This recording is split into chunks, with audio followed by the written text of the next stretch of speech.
Entonces,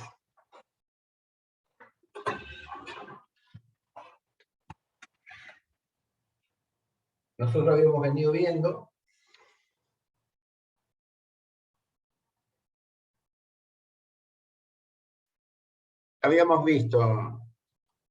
que para la entrada-salida, como eran señales asíncronas, hasta acá lo que habíamos visto, ¿sí? Habíamos visto que teníamos señales de control, que estas eran las señales de control, ¿se acuerdan? Strobe o ready, o las señales de fuente y destino, ¿recuerdan?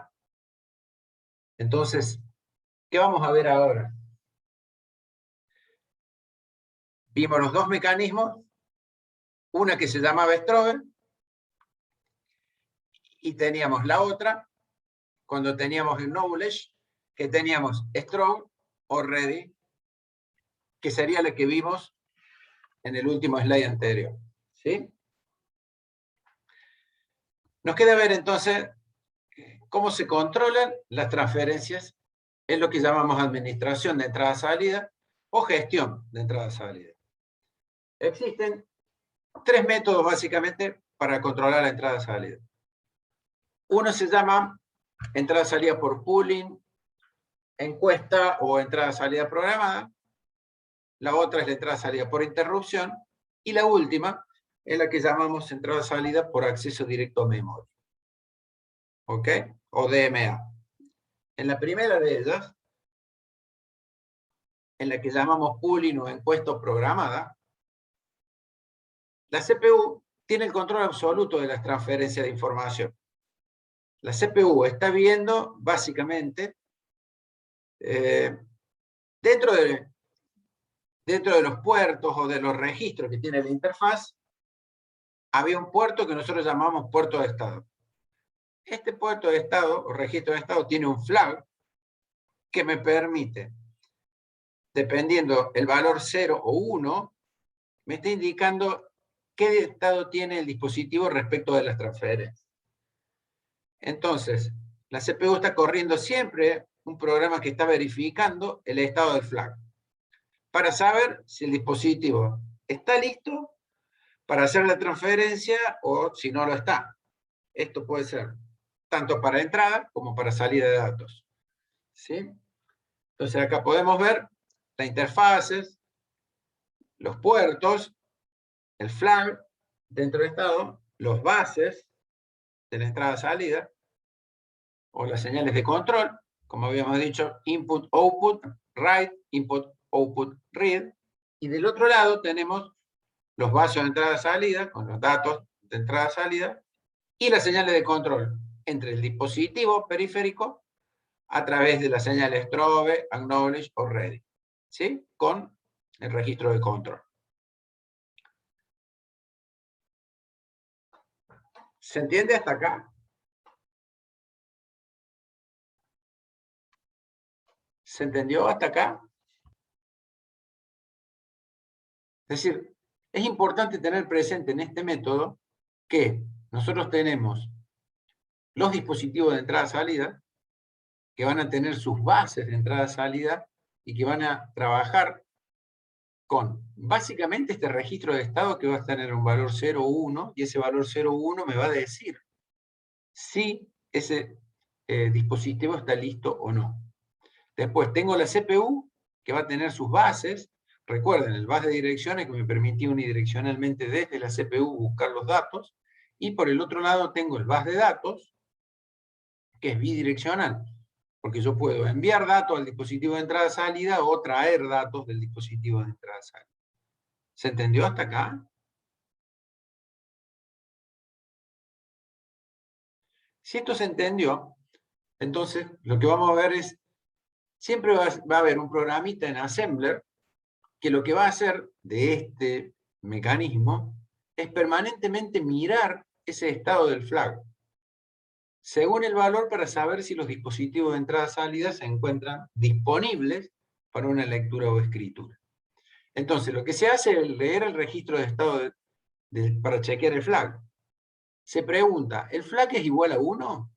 Si el flag es igual a 1, verdadero, leo el dato de la memoria, porque este dispositivo de entrada-salida, a través de su bus, envía al registro de datos los datos en el momento en el que está disponible. ¿A través de qué? De estas señales de control, que son input, output, write, es decir, escritura, o input, output, read, que es de lectura. Entonces, con estas dos señales, yo voy a decir si es una entrada o una salida de escritura o de lectura. ¿Ok? Porque yo puedo escribir o leer en el dispositivo. ¿Se entiende? Entonces, se va a leer ese registro de estado del flag. Si ese flag es 1, se lee el dato de memoria para escribir el registro de datos. Y si la operación está completa, se continúa con el programa. Si la operación no está completa, lo que se hace es volver a leer el registro de estado del dispositivo al que tengo que acceder para volver a realizar la lectura. Y si el flag es igual a 0, en el momento que pregunto cuando el flag vale 0 o 1, si el flag vale 0, lo que hago es me vuelvo y vuelvo a comenzar esta rutina de lectura para saber si el dispositivo está listo. Entonces, cuando el dispositivo está listo, lo que tengo es que en este registro de datos, a través de los bases, se van a cargar los datos. El registro de control me va a permitir hacer lo que dicen estas señales de control. Y como habíamos visto en la clase anterior, vamos a tener estas señales de strobe, de acknowledge y ready, listas como para que nos permita realizar la transferencia. ¿Ok? Esto, por ejemplo, acá es un programita en donde me dice la salida programada o la escritura, con una salida programada de escritura en una impresora. ¿Sí? Entonces, bueno, van a ver que LPT es uno de los comandos que utilizan el año que viene en Linux como para imprimir. ¿Sí? Entonces acá tienen un pequeño programa en Assembler que hace lo que dice este ciclo. ¿Sí? Porque me dice que cargue lo que está en LPT STS en el acumulador, después que haga un test, si el acumulador es igual a bit, ¿sí? Y si salte a print como procedimiento, si no es 0, y bueno, si no, mueve el contenido de la memoria al acumulador y el contenido del acumulador a la impresora. Y se saca el dato directamente por la impresora. Es decir, ya van a ver el año que viene en el sistema operativo, también cuando estemos en Linux, que desde el punto de vista de los traslados de información, imprimir es colocar un archivo de un lugar en otro. Van a ver que desde el punto de vista del sistema operativo, lo que hace cualquiera de los programas es tener una entrada estándar, hacer ejecuciones, algún tipo de operaciones, lo que sea, a través del programa y salir por una salida estándar. La entrada estándar se va a tomar como teclado, la salida estándar se va a tomar como monitor, pero si yo, por ejemplo, quiero redireccionar la salida, en lugar de enviarla a un monitor, la envío en otro archivo, bueno, para Linux, por ejemplo, cada uno de los dispositivos son un archivo. Y después hay un controlador que se encarga de colocar y hacer la operación que se necesita hacer. Pero desde el punto de vista del sistema operativo es mover un archivo de una entrada a otra salida. ¿Sí? ¿Quedó claro esto hasta acá?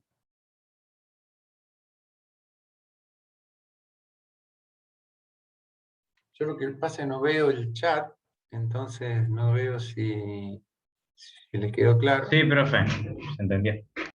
Bueno, porque es importante que quede claro que necesitamos tener presente esto, ¿no?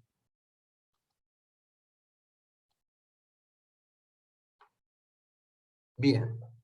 Si esto quedó claro, entonces, vamos a hablar ahora de la interfaz Centronic, que es una interfaz para comunicarse con una impresora vieja. Por ahí no sé si ustedes la conocen o no la conocen. A este cable, que es el cable Centronic, que este es la parte de atrás de la PC, que también se llaman puertos. Entonces, podemos ver inclusive acá el del video, un puerto serio, un puerto paralelo. Este es el puerto paralelo, donde voy a conectar este cable Centronic, ¿sí? Y esta es la parte del cable que se conecta a la impresora, ¿sí? que es esta la salida de la impresora. Estas impresoras son viejas, pero probablemente todavía las vean porque se utilizan mucho estas impresoras todavía para algunos formularios de AFIP. Entonces, cuando se colocó esa ley, fue importante porque muchos necesitaron volver a sus viejas impresoras para poder utilizarlo para AFIP, ¿sí? Este cable, entonces, es un cable estándar. Estas son las patitas que tienen, ¿sí?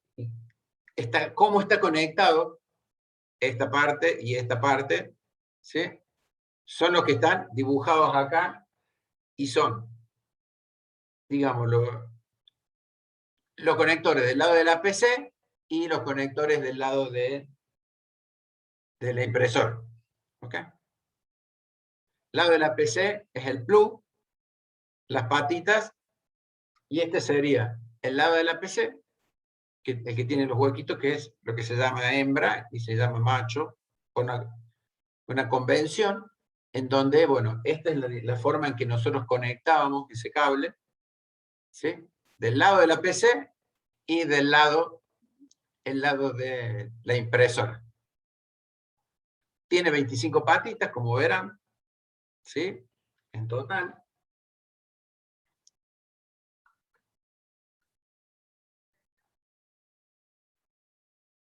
Y este sería el conector del lado de la impresora.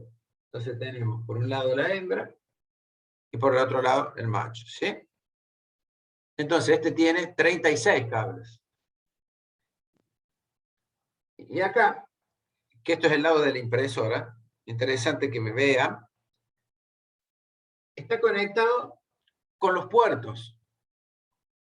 Entonces, de la patita 2 a la pata 9 está conectado con el puerto de datos, que tiene una dirección, que es la dirección del puerto de datos. El procesador, recuerden que debía ver con quién estaba dialogando y habíamos hablado nosotros del registro de datos, ¿sí? Entonces, recuerden cuando habíamos mostrado esto, acá habíamos dicho que estaba el registro de datos. Ese registro de datos tiene una determinada dirección, y esa determinada dirección es la que nosotros sería la que estaría definida en este lugar. Este es el registro de datos de esa impresora. Es decir que cuando el microprocesador mira todo lo que tiene conectado, en ese registro de datos es donde va a encontrar la impresora. ¿Sí? Entonces, la PC sabe que esto le corresponde a la impresora. Este sería el registro de estado, ¿sí? Que tiene otra dirección. Y este sería el registro de control, que tiene otra dirección específica. Normalmente son consecutivas, ¿sí? Y esta patita 11 es la patita de BASI u ocupado, ¿sí? La 6, esta que es la 10, es la patita acknowledge, ¿sí? Y la C0 es la patita strobe, ¿sí? Que corresponde a la pata 1 del conector. Ya sea del cable o de la parte de atrás de la PC. ¿Se entiende esto? Entonces, las señales se comunican entre la impresora y la PC, y cada vez que hay un diálogo entre impresora y, bueno, a ver, le voy diciendo, pasame el dato, pasame el otro dato, pasame otro dato, tomo el dato. Entonces, cada vez que voy pasando a 8 bits, porque va de 0 de 7, un puerto paralelo, yo paso 8 bits. Es decir, que cada vez que el PC le pasa un dato a la impresora, le está pasando 8 bits. Y eso se hace mediante las líneas de control que habíamos hablado, ¿no? De la acknowledge, strobe y demás, ¿sí? Entonces, es importante tener presente que este registro de datos, fíjense que está acá, nosotros lo tenemos en la dirección 378, el nombre va a ser el puerto de datos, ¿sí? Este va a ser una escritura, en el caso de lectura-escritura, en la impresora yo siempre voy a escribir, ¿sí? Y acá me da cuáles son los bits, ¿sí? Qué número de bit y dónde está colocado, ¿sí? Entonces, este 378 es una dirección de 16 bits que habíamos dicho la semana anterior que era una entrada-salida mapeada en entrada-salida, en donde la memoria de entrada-salida está específicamente definida para la entrada-salida. ¿Ok? Después vemos de este dibujo el registro de estado. El registro de estado tiene 379, fíjense que es consecutiva, 378 el puerto de datos, 379 el puerto de estatus, que es solo lectura, en donde lo que decíamos recién, ¿no? Acá, el bit 7, ¿sí? Es el de BASI, es decir, de ocupado, y el bit 6 es el del acknowledge. Después tengo otros registros de estado, fíjense, que el papel está fuera, el tipo de selección, si hay un error, ¿sí? Una interrupción, y estos bits que están reservados. Entonces, en el registro de control, fíjense que dijimos 378, 379, 37A, que son consecutivos, es el puerto de control, que yo voy a decir si leo o escribo, y bueno, tengo bits que no son usados, un bit que me habilita el puerto bidireccional, otro que me habilita la interrupción vía la línea de acknowledge, otro que me habilita la selección de la impresora, otro que me inicializa la impresora, es decir, que me la permite resetear, otro que es auto de line feed, es decir, cuando estoy en línea, y otro que habíamos dicho, el bit 0 del strobe. ¿Ok? Entonces, bueno, acá está la descripción de cada uno de los pines, no hace falta que lo sepan, es simplemente para que tengan una noción de cómo esto trabaja. ¿Ok? ¿Queda claro? ¿Dudas hasta acá?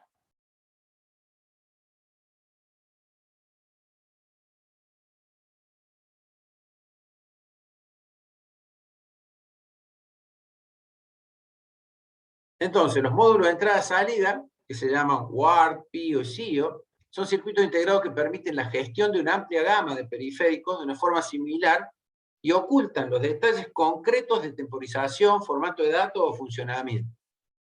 Nosotros hablábamos, por ejemplo, del COM, del LPT, entonces, que teníamos el 16550 para transmisión serie y 8255 para transmisión paralela, en donde lo que yo tengo en estos módulos son, por un lado, el registro de datos, el registro de entrada y control, que son los puertos, eso viene de la línea de datos, de la línea de dirección y las líneas de control yo tengo la lógica de entrada-salida, ¿sí? En estos módulos de entrada-salida yo estoy definiendo si la entrada-salida va a ser una lectura o una escritura, ¿sí?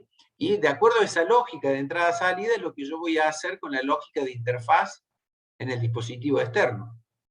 ¿Qué voy a hacer con los datos? ¿Qué voy a hacer con el control? ¿Qué voy a hacer con los datos y el control de los N diferentes circuitos, dispositivos externos que yo tengo? ¿Sí? Entonces, acá habíamos visto nosotros que una de las cosas importantes que habíamos visto en la clase anterior era lo que habíamos llamado el handshaking. ¿Se acuerdan? El handshaking me permitía a mí, era como darle una mano entre el emisor y el receptor. Tener presente que tengo yo una línea de strobe para decir, bueno, ahora voy a enviar la información, una línea de BISI que me va a decir que estoy ocupado, que el dispositivo de entrada-salida en ese momento va a estar ocupado para otras solicitudes de otras solicitudes que pueda tener. Y por otro lado tengo el acknowledge, que es cuando me dice correctamente estoy de acuerdo con la información. Es decir, la CPU pone los datos sobre el bus, la CPU activa la señal strobe, lo hace de high a low, ¿sí? Es decir, de alto a bajo. Con esto la impresora activa la señal BISI, la baja de low a high, indicando a la CPU que momentáneamente no puede recibir más datos, y la impresora luego va a guardar el byte recibido, activa otra vez la señal de acknowledge, indicando a la CPU que está lista para una nueva recepción. ¿Ok? ¿Quedó claro esto?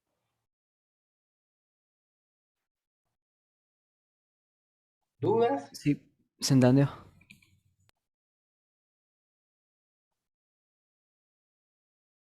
Bien. Si esto se entendió,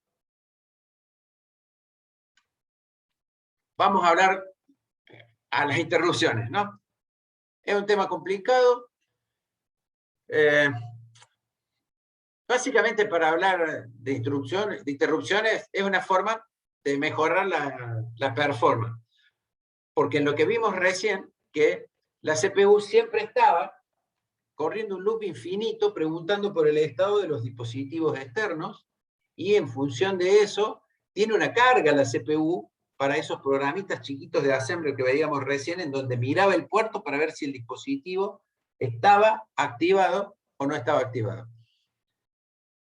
A veces el periférico está preparado para recibir la información, el dato, ¿sí? Y una forma de mejorar esto sería utilizando específicamente las interrupciones, haciendo que el periférico nos avise cuando necesita algo, o cuando está listo para recibir, o que nos avise que está listo para que le enviemos información. Este es el concepto de interrupción. O sea, básicamente la interrupción es una señal que causa que la CPU interrumpa la normal ejecución de un programa y pase a ejecutar una subrutina de interrupción, que también se denomina manejador de interrupciones, o interrupt handler. ¿Sí? ¿Cuál es la idea de esto? La idea es que la CPU interrumpa la normal ejecución de un programa, y al pasar a ejecutar esas subrutinas de interrupción, ¿sí? Hay básicamente dos tipos de interrupciones. De hardware, que me va a permitir, ¿sí? Claro, tengo acá un ruido que... Dos tipos básicamente de interrupciones. Interrupciones de hardware o interrupciones de software. La que nosotros estamos mostrando acá a la izquierda es una interrupción de hardware, ¿sí? Y de software tenemos, por ejemplo, una interrupción, ¿sí? Y esa n es el número de interrupción. El concepto viene normalmente de hardware. Entonces yo tengo la CPU y tengo dos señales de interrupción, ¿sí? Entonces voy a tener la interrupt R, que es interrupt request, también que esa R es de request, es de solicitud de interrupción. Entonces le estoy diciendo a la CPU, hay un dispositivo que necesita hacer algo. También puede llegar a ser que tenga otra señal que se llame NMI, ¿sí? Que es no mascable interrupt, que es una señal que mucho más enérgica que la interrupción esta que decimos acá arriba, y es cuando está pasando algo grave. Por ejemplo, se corte la luz. Entonces va a ser una interrupción mucho más grave. ¿Sí? Las interrupciones de hardware, por ejemplo, pueden llegar a ser interrupciones de tiempo, interrupciones de dispositivos, de teclado, de impresora, de disco, etc. O de instrucciones, ¿sí? Que son interrupciones de número de interrupciones, y hay otras que se llaman INTO, que son instrucciones de overflow, y hay excepciones que son generadas por la CPU ante condiciones inesperadas en la ejecución de las instrucciones, que por ejemplo puede llegar a ser la división por cero. ¿Sí? ¿Cuándo el procesador se fija si lo han interrumpido? ¿Sí? Si yo recuerdo lo que era el ciclo de instrucción en la unidad 4, ¿sí? Nosotros teníamos que a ese ciclo de instrucción, en la última parte del ciclo de instrucción, nosotros habíamos dicho que en la última parte se fijaba en un flag de estado, que es el flag de interrupciones, si había alguna interrupción y si estaba habilitada la interrupción o no. No sé si lo recuerdan. Si las instrucciones están habilitadas, ¿sí? Cuando la bandera es igual a 1, entonces toma la interrupción y hace lo que tiene que hacer para dar respuesta a esa interrupción. Si las interrupciones no están habilitadas, entonces sigue haciendo lo que tenía que hacer. Entonces, recuerden, en el ciclo de instrucción, nosotros decíamos que estaba la búsqueda de codificación y ejecución de la instrucción, Entonces, cada vez que va a buscar una instrucción, lo que hace es mirar esta bandera de interrupción para saber si hay alguna interrupción. Esto lo vimos en la parte 4, cuando hablamos de interrupciones rápidamente, pero es importante que tengan presente que la interrupción entonces va a formar parte del ciclo de instrucción, porque el ciclo de instrucción va a ser la búsqueda, decodificación, ejecución de la instrucción, pero ante una nueva búsqueda mira la bandera de interrupción. Y al mirar la bandera de interrupción, lo que hace es mirar si tiene alguna interrupción pendiente. Si la tiene, le presta atención; si no la tiene, sigue con la ejecución de la instrucción que sigue. ¿Se entendió eso?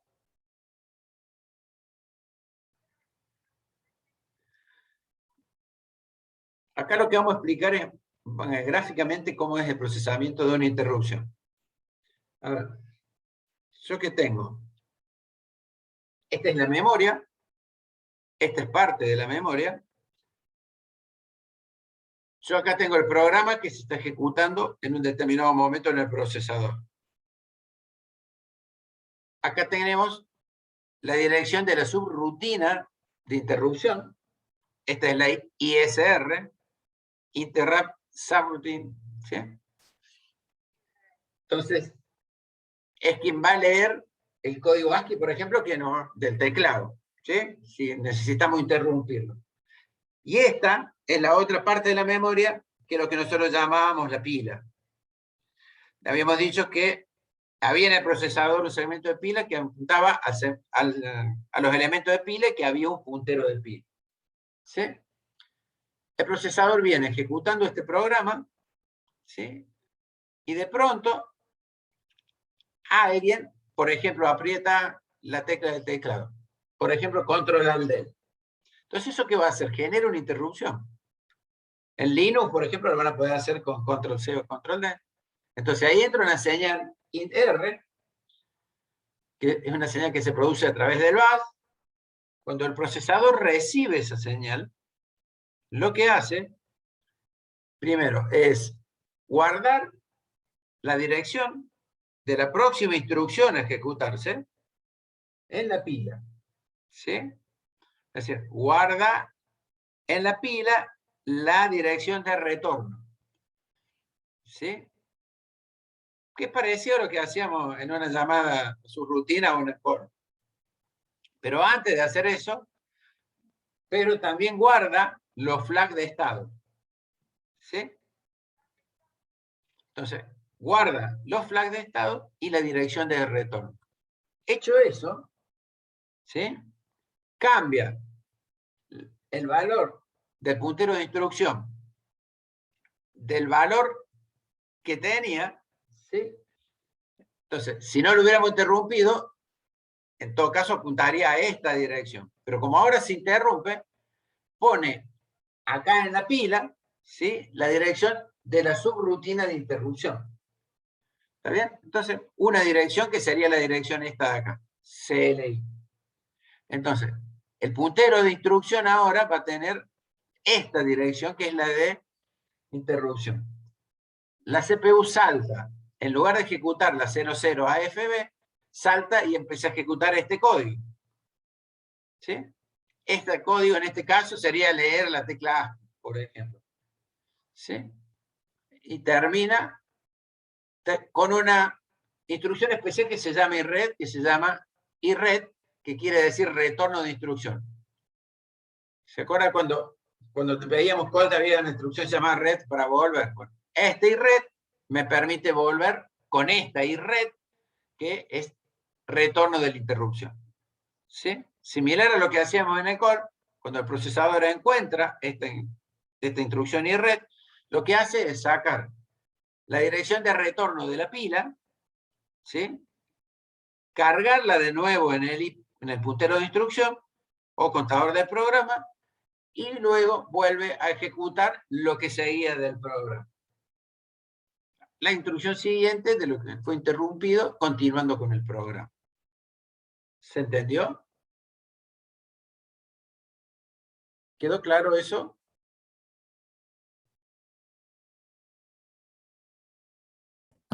Sí, profe. Bien.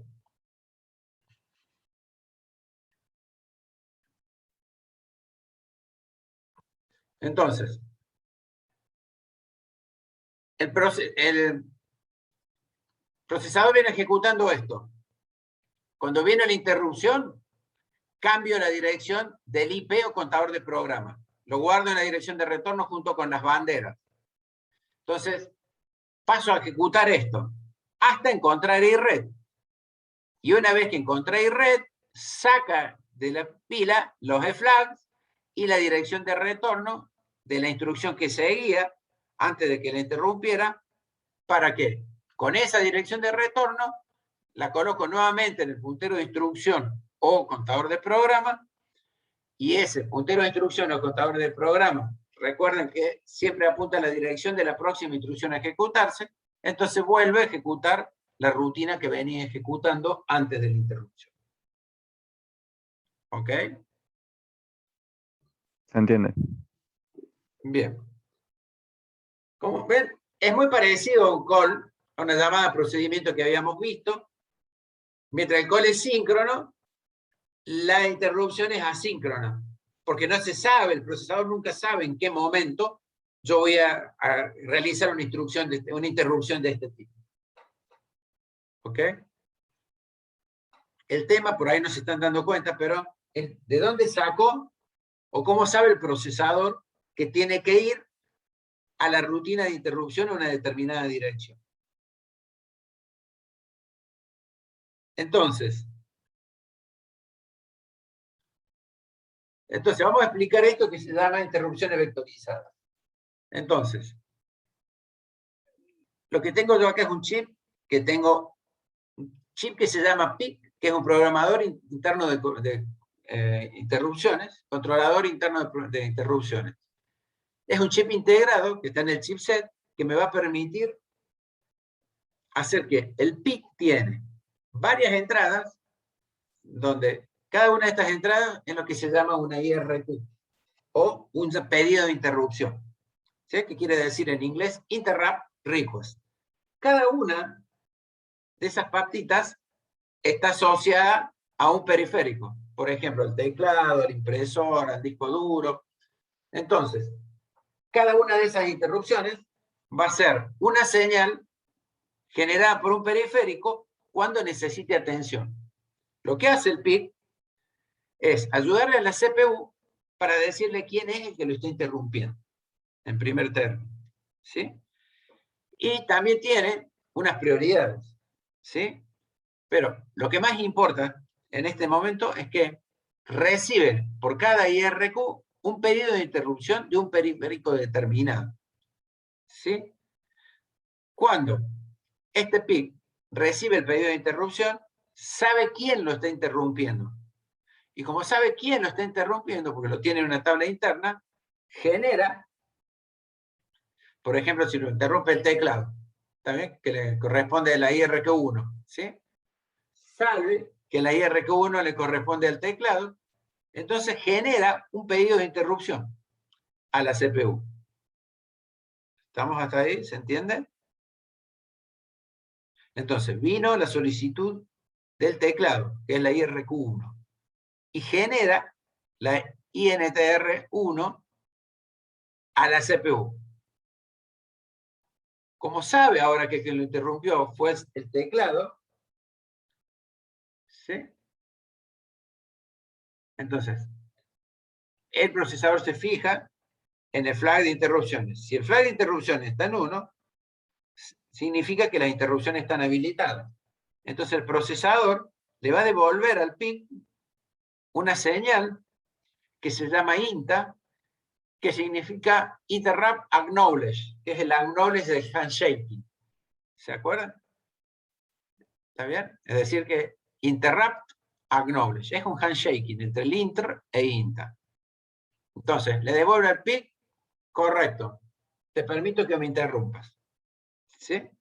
El PIC le pasa entonces, le pasa a través del bus de datos, ¿sí? 8 bits, ¿sí? Que es el número de interrupción. Entonces, el PIC le pasa 8 bits, que es el número de interrupción, ¿sí? El procesador, con ese número de interrupción, con esos 8 bits, ¿sí?, los multiplica por 4, ¿sí?, y entra en una tabla que está en memoria, en los primeros 256 bytes de memoria, ¿sí?, a una tabla donde el procesador guarda lo que se llama un vector de interrupción, ¿sí? Por eso esta tabla se llama tabla de vectores de interrupción, ¿sí? Entonces, entra a esta tabla, y en esta tabla tiene la dirección de memoria en donde está la rutina de interrupción. Entonces, entra con el número de interrupción multiplicado por 4, entra a la tabla, y acá está el valor, ¿sí?, donde la dirección de memoria le dice dónde está la rutina de interrupción, ¿sí? Lo carga en el puntero de instrucciones, y con ese valor cargado salta a ejecutar la rutina de interrupción. ¿Se entiende? Entonces, esto explica, perdón, de dónde sale el valor de esta subrutina, ¿sí? Entonces, hace falta una ayuda de hardware y de software para saber cuál es el valor de esta interrupción. Entonces, este PIC le dice a la CPU, por el número de interrupciones, le da una entrada a esta tabla, con esta tabla encuentro la dirección de memoria, que es la que voy a cargar en el puntero de instrucción, ¿sí? Y una vez que cargo esa dirección en el puntero de instrucción, el puntero de instrucción va a buscar esto y ejecuta la interrupción solicitada. ¿Ok? Entonces, cada periférico tiene su rutina de interrupción. Puede llegar a ser más complejo, pero en principio esto es conceptualmente así. ¿Ok?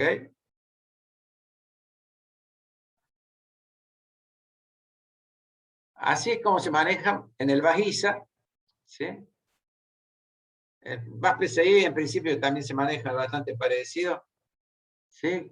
Pero hay más variantes con respecto al BAS-PCI, pero en principio sí, es bastante ejemplificador de cómo se manejan las interrupciones. Lo importante es saber, entonces, que me queda claro ahora que las interrupciones vectorizadas es a través de este PIC, ¿sí?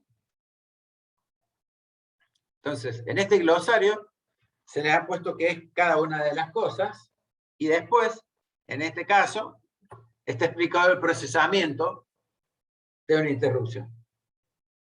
Eso que se explicó recién en forma gráfica está explicado en esta diapositiva.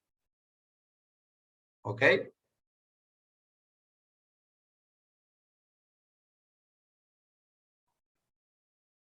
Perdón. Y acá tiene una tabla en donde están los distintos IRQ y los vectores de interrupción y a quienes corresponden, por ejemplo. ¿Sí?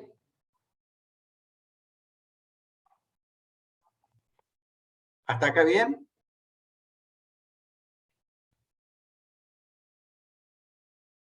Sí, profe.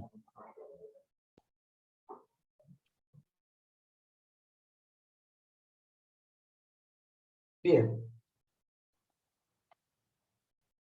Si hasta acá estamos bien,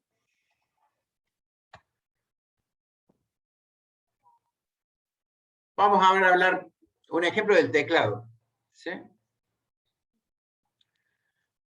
Un teclado está compuesto por teclas y podríamos decir simplemente que es una matriz de llaves, donde cada vez que yo aprieto una tecla, cierro una llave, ¿sí? Acá, y eso genera un código, ¿sí?, que es traducido luego por la interfaz, con, si es una tecla A, una B, una C, una tecla cualquiera, ¿sí? Es un poquito más complejo en realidad, pero la idea es esta, que tenemos una matriz, con esa matriz nos permite tener cualquier código, ¿sí? Entonces, yo voy a tener el teclado, voy a tener una interfase y voy a tener el procesador. Cuando yo aprieto una tecla en el teclado, ¿sí? Tiene un controlador de teclado, entonces genera, esto es más complejo, pero lo vamos a hacer bastante más sencillo para que se entienda. Cuando uno aprieta una tecla, se genera un código ASCII, correspondiente a la tecla que nosotros estamos presionando. Eso se va a almacenar en un registro de datos de la interfase, ¿sí? Pero el teclado, como es asíncrono, ¿sí? Genera el código ASCII, que es el correspondiente a la tecla que nosotros estamos utilizando, y coloca eso en el base de datos, de entrada salida, y genera una señal de strobe para decirle a la interfaz, envíe esta tecla. Esa señal de strobe lo que va a hacer es, dentro de los flags de estado hay un flag que es el flag de strobe, ¿sí? Que cuando el teclado genera ese ASCII y genera esa señal de strobe, entonces ese flag lo que va a hacer es se va a colocar a 1. Si no, estaría en 0. Cuando se genera ese 1, el procesador está corriendo permanentemente un programa que está consultando el valor de ese flag 1. Cuando el flag se pone en 1, el procesador sabe que tiene un dato en la interfaz y va a generar una señal de lectura, ¿sí? Mejor dicho, el procesador lee de la interfaz el código ASCII y lo coloca dentro del registro del procesador. Entonces, esa es la forma en la cual una tecla que yo aprieto del teclado va a pasar al procesador. Es decir, el teclado genera un código ASCII, a la vez genera un strobe. Esas dos cosas que genera hacen que el código ASCII se cargue en la interfaz, pero el strobe hace que en el registro de estado la bandera correspondiente a strobe pase a 1. El programa de la CPU, que generalmente está leyendo, todo el tiempo está leyendo, si ese valor de strobe pasa a ser 1, cuando ve que el valor es 1, lo que hace el procesador es lee la interfaz de ese código ASCII que había puesto el teclado y lo carga dentro del registro del procesador. ¿Ok?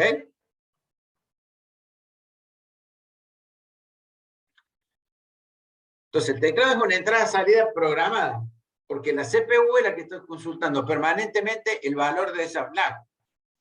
Entonces, siempre lo que va a hacer el procesador, lee los registros de estado, pregunta si está en 1, si no está listo, vuelve a preguntar. Y siempre está preguntando permanentemente por el valor de ese flag. Cuando el flag se pone a 1, es porque tiene el dato. Lee el código aquí y lo pasa al registro.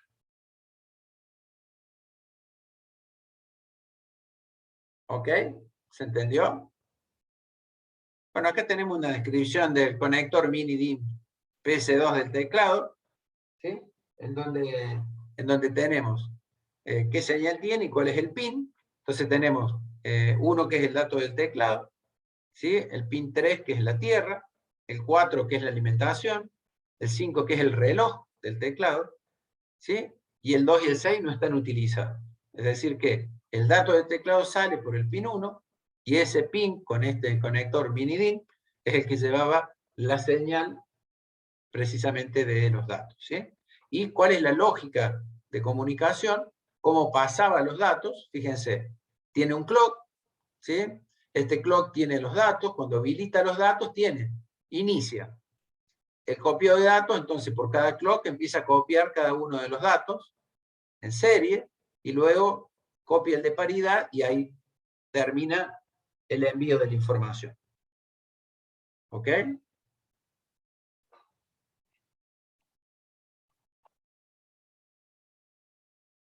¿Quedó claro hasta acá? Entonces, acá lo que estamos presentando es la interfaz, ¿sí? Una interfaz de teclado, una interfaz de teclado vieja. ¿Sí?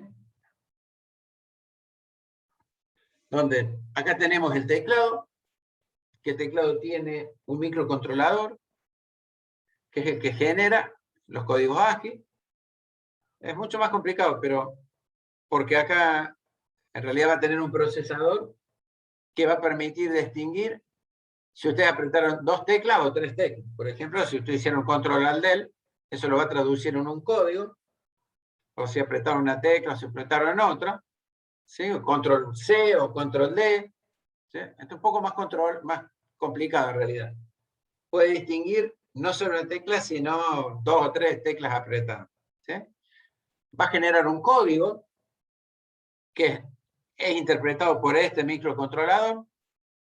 Esto genera lo que se llama un código de exploración. ¿Sí?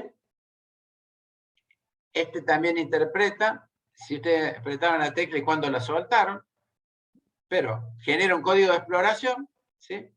Que es interpretado por este microcontrolador, que está en el chipset, y es el que tiene los registros de entrada, de salida, de control y el registro de estado.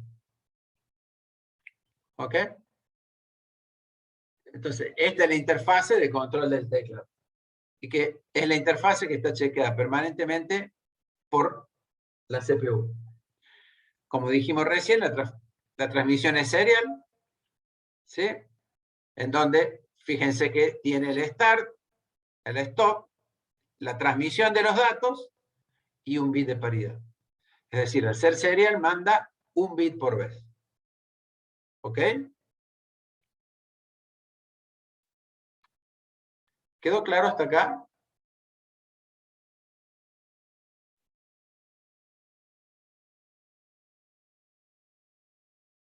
Entonces acá, bueno, tiene una pequeña descripción del teclado y la interrupción 16H de la BIOS en modo real, cuando se presiona una tecla, cuáles son los eventos de lo que nosotros recién explicamos, específicamente está descrito acá. ¿Ok? ¿Se entendió?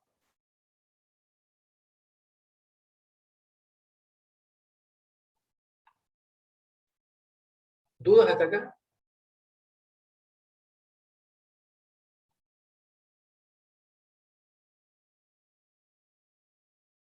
Bien.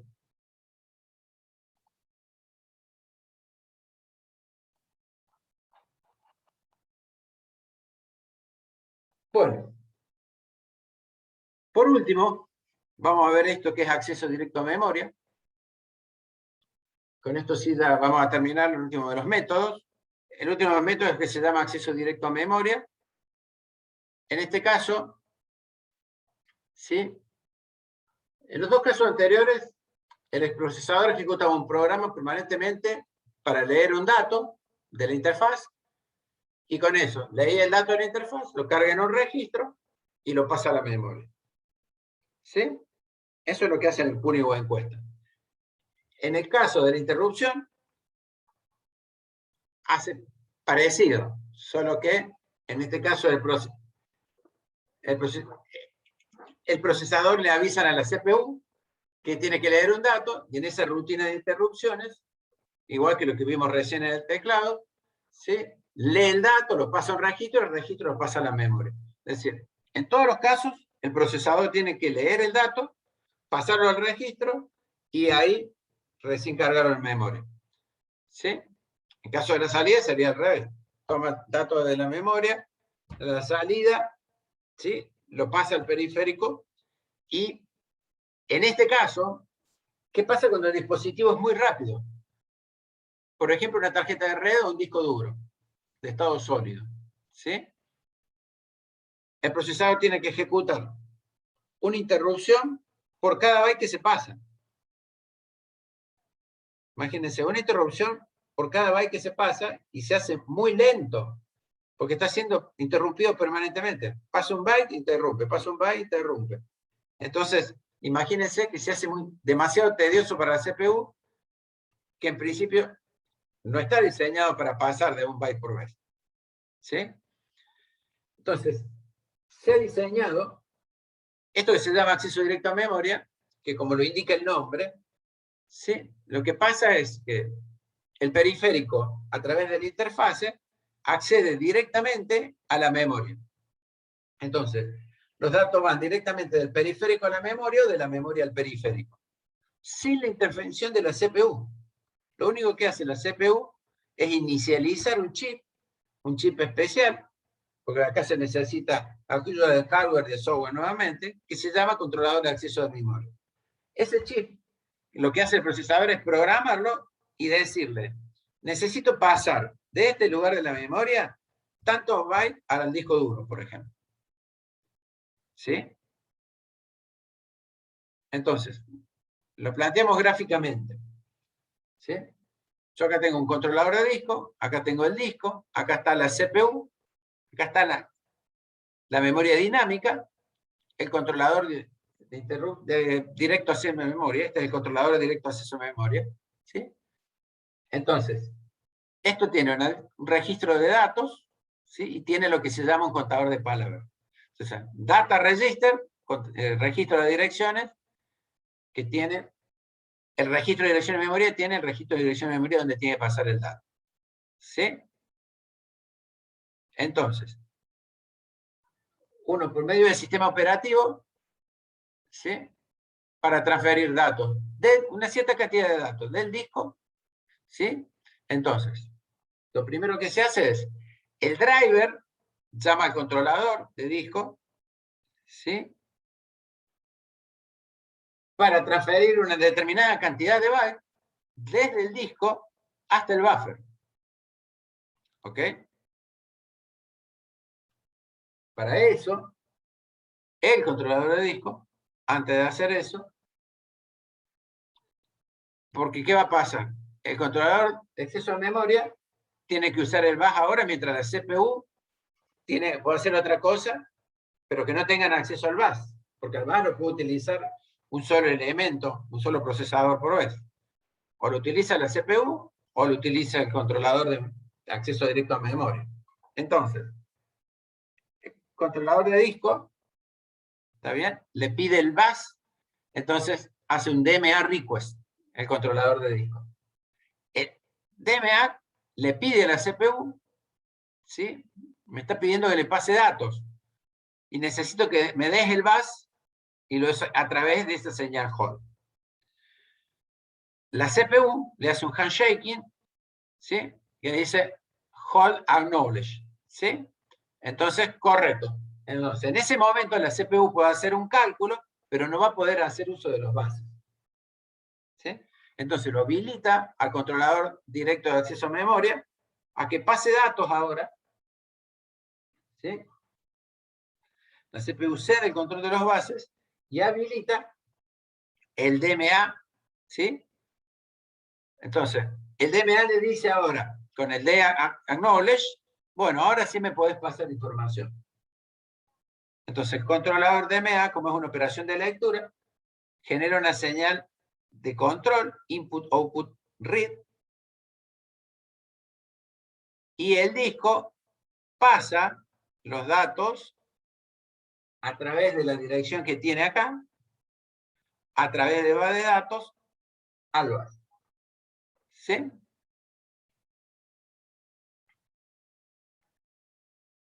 Por ejemplo, puede pasar un bloque, puede pasar 16 bits hasta que este word count llega a 0.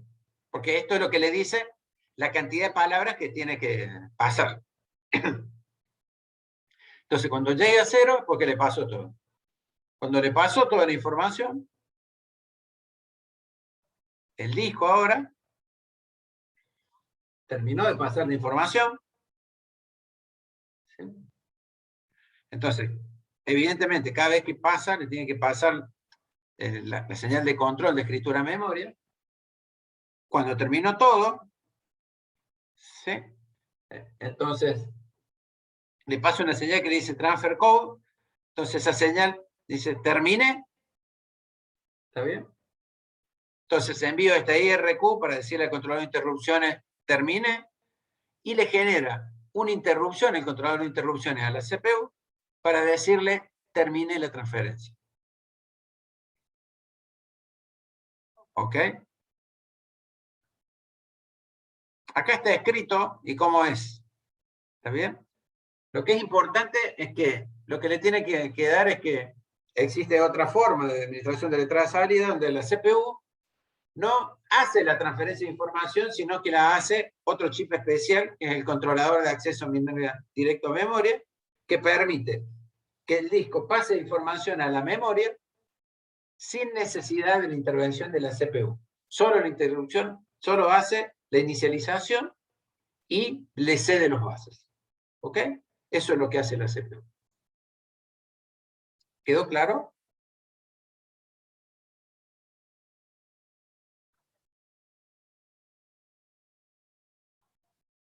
¿Ok?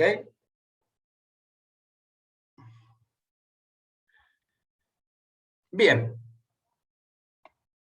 Entonces aquí están cuáles son las etapas del proceso y tenemos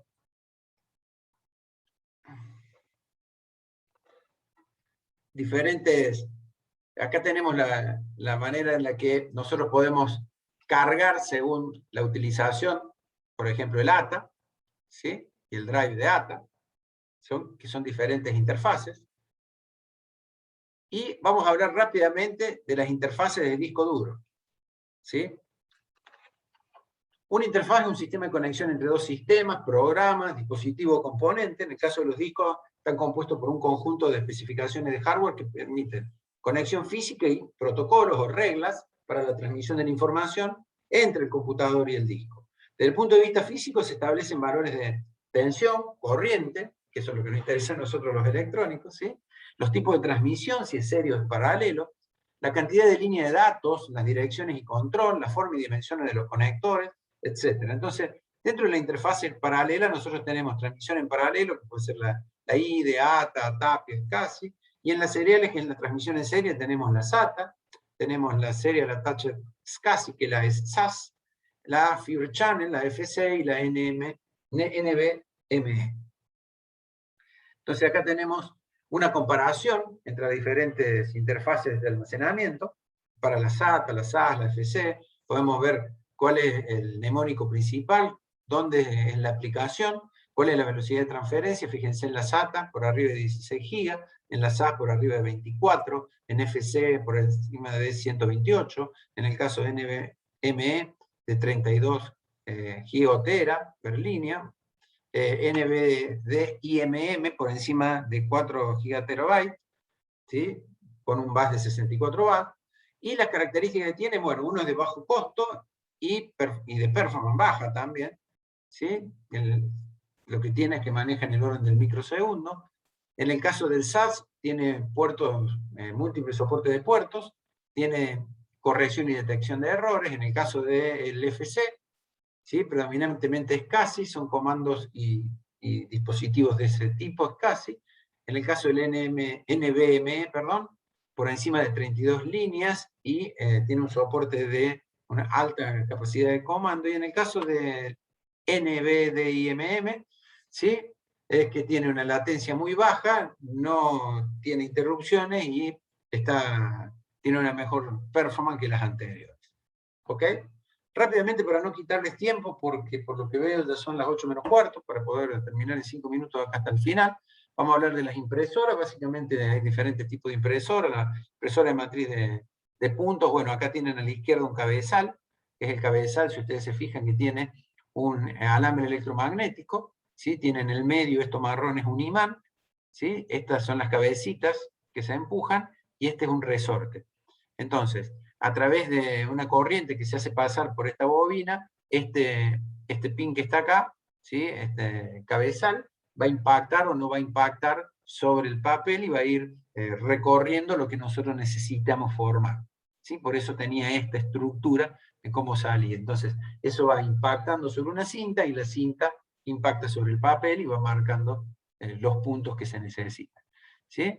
Lo mismo para las impresoras de línea, ¿sí? Vamos a la impresora de inyección de tinta, que es otro caso importante o interesante para ver. Yo lo que tengo es un controlador que siempre va a enviar una señal al depósito de tinta, que puede o no tener incluido el cabezal de impresión. Ese cabezal de impresión va a ir largando gotitas por la boquilla hacia el papel, ¿sí? Entonces, de acuerdo al tipo de impresora, por ejemplo, tienen que esa gotita puede ser de 2 picolitros o 5 picolitros. ¿Sí? Entonces, eso es lo que se va imprimiendo, formando las diferentes imágenes en función de las señales que le llegan al controlador. Y por otro lado, la impresora láser, tenemos que los datos vienen de la computadora y una placa lógica de interfaz y registro y memoria, que lo que hace es llevar los datos a la placa o sistema de control, que es la que sincroniza los motores, los espejos, los láseres, los fusores y los sensores, y la fuente de tensión para que se produzca el mecanismo de la impresión.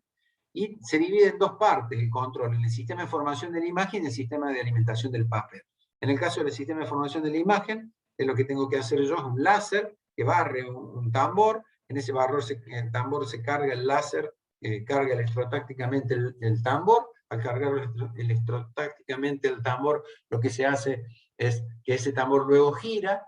Al girar, en ese lugar se van a pegar electrostáticamente las partículas de tóner, y esas partículas de tóner después van a ser pasadas, se van a presionar sobre el papel, y el papel antes de salir pasa por un mecanismo de calentamiento que hace que se fije el tóner al papel. Y por el otro lado tengo el sistema de alimentación del papel, que voy a tener en cuenta las bandejas de entrada y salida y los rodillos de toma y transporte del papel para que yo pueda censar si el papel está corriendo adecuadamente. Entonces, este es el principio de funcionamiento, ¿sí? Lo primero que se hace, hay un rodillo de carga primaria, ¿sí? En donde se carga todo el tambor, que es un tambor fotoconductor. Se hace la impresión de la información sobre el tambor, electrostáticamente. Eso se hace la transferencia de partículas de tóner al tambor, que es el proceso que se llama revelado. ¿Sí? Entonces las partículas de tóner se pegan en función de la impresión de la información que se cargó electrostáticamente en este tambor, y cuando llego acá, hago pasar el papel por este lugar, y estas partículas de tóner que habían pasado acá se imprimen sobre el papel. Pero el papel pasa antes de salir por un fusor, y ese fusor lo que hace es fijar la información con una alta temperatura. Por eso es que salen un poquito calentitas las impresiones. Y bueno, y una vez que el tambor sigue girando, lo que hay es un tambor de limpieza para liberar de tóner el tambor, para que nuevamente se produzca el principio del rodillo de carga, la impresión de la información, y así sucesivamente. ¿Ok? Después acá están cuáles son las medidas de rendimiento, de la velocidad de impresión, caracteres por segundo, líneas por minuto o páginas por minuto, según las normas, y la resolución en dpi o dot per inch, que quiere decir puntos por pulgada. ¿Sí? Puntos por pulgada en español a la derecha y en inglés dot per inch a la izquierda. ¿Ok? Después, para no hacerles perder más tiempo y podamos hacer las otras cosas, el sistema de video, acá van a ver que el sistema de video tiene básicamente dos cosas. Uno que es el monitor dispositivo de visualización, y el otro que es el adaptador del video, que también se llama tarjeta de video, adaptador gráfico o unidad de procesamiento gráfico. Si bien el nombre de tarjeta de video hace referencia a una tarjeta o adaptador que se inserta en el slot, también puede ser que venga integrada en la motherboard o incluida como parte del chipset.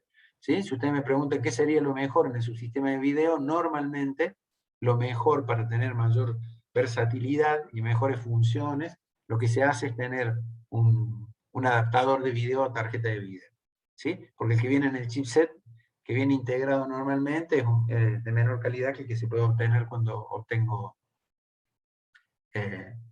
una tarjeta de video, que yo le puedo agregar más memoria de video, le puedo agregar mejores características. ¿Sí? Acá tenemos algunos ejemplos. Después, una cosa importante es el buffer de memoria, que es la memoria de video, es donde se guarda la información que se va a traducir luego en la imagen que vamos a ver en el monitor. La cantidad de memoria va a depender básicamente del modo de video utilizado, que es el modo texto o modo gráfico. ¿Sí? Entonces recuerden que nosotros habíamos hablado de lo que era la entrada-salida mapeada en memoria. ¿Se acuerdan? Entonces, ese espacio de direcciones de memoria son las reservadas específicamente al video. Entonces es importante cuando yo mire las características de una máquina, que mire también cuánta es la memoria que tiene para video. Entonces, bueno, acá tenemos una descripción del modo texto, que la memoria guarda en un byte el carácter ASCII del texto que se verá en el monitor, y en otro byte los atributos. En una memoria ROM se guarda la forma del carácter a ser mostrado en el display. Cada bit de esta ROM se corresponde con un píxel negro o blanco de la pantalla. ¿Sí? En cambio, en el modo gráfico, cada uno de los elementos que conforman una imagen en el dispositivo de visualización es un píxel, entonces un bit es un píxel. ¿Sí? Entonces yo tengo un cuadro que va a ser en la memoria de video, en el buffer de video, voy a tener yo un plano en donde voy a tener lo que se va a mostrar en el display. ¿sí? Entonces, cada bit corresponde a un píxel de lo que se va a mostrar dentro del monitor. Entonces, bueno, las diferentes escalas de grises que voy a tener yo en un monitor van a estar compuestos por diferentes planos, que de acuerdo a donde tome los planos es como va a ir haciendo el barrido de los píxeles, ¿sí? Entonces, en este caso yo voy a tener un bit por píxel, voy a tener 3 bits por píxel, ¿sí? En el caso del color, ¿sí? Nosotros vamos a tener 8 colores para cada bit, para cada uno de los RG y B. ¿Qué quiere decir RG? Red, Blue y Green. Esos son los colores básicos con los que en electrónica se forman todos los otros colores, ¿sí? Entonces, según los valores de los bits que vamos a tener, fíjense si es 0 en rojo, en verde y azul, yo voy a tener negro. Si tengo 0 en rojo, 0 en verde y 1 en azul, voy a tener el azul. Si tengo 1 en green y los otros 2 en 0, voy a tener el verde.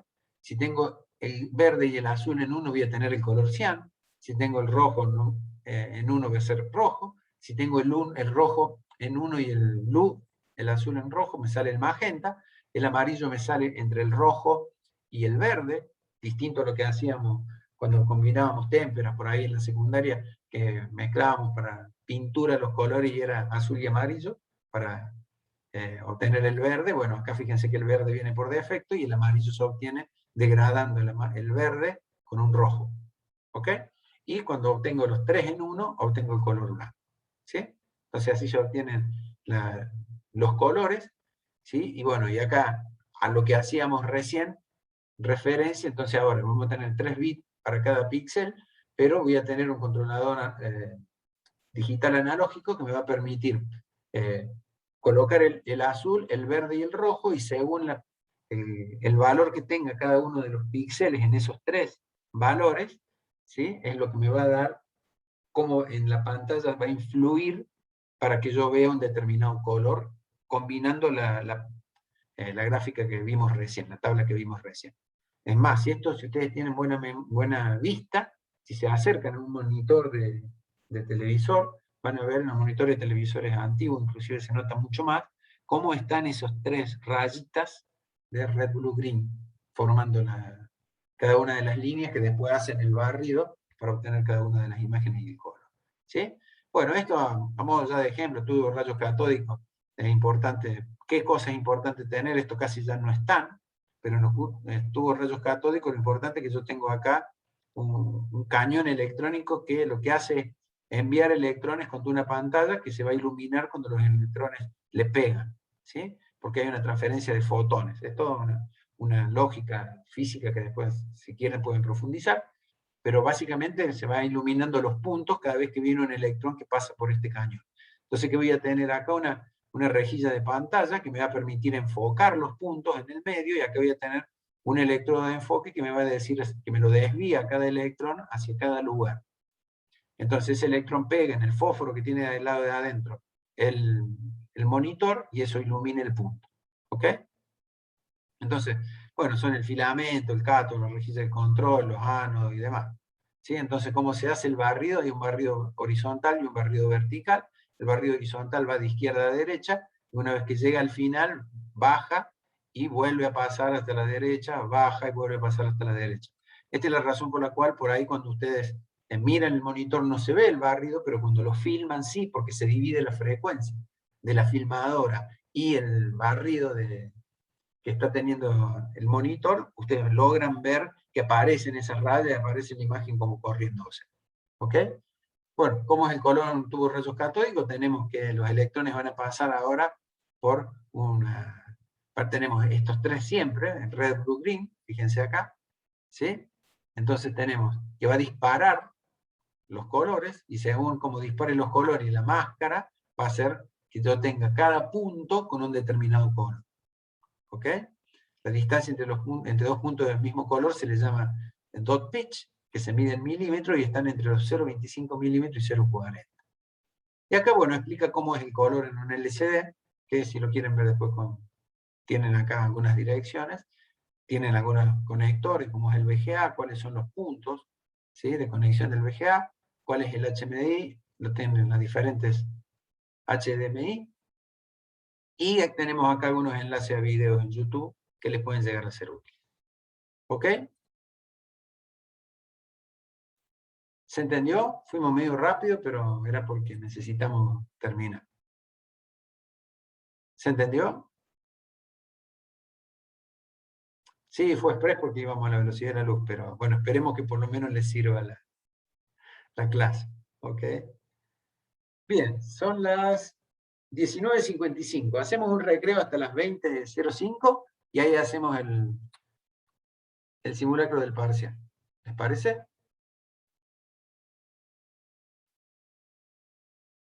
Pongan todo lo... Bueno, que no hace falta, la verdad.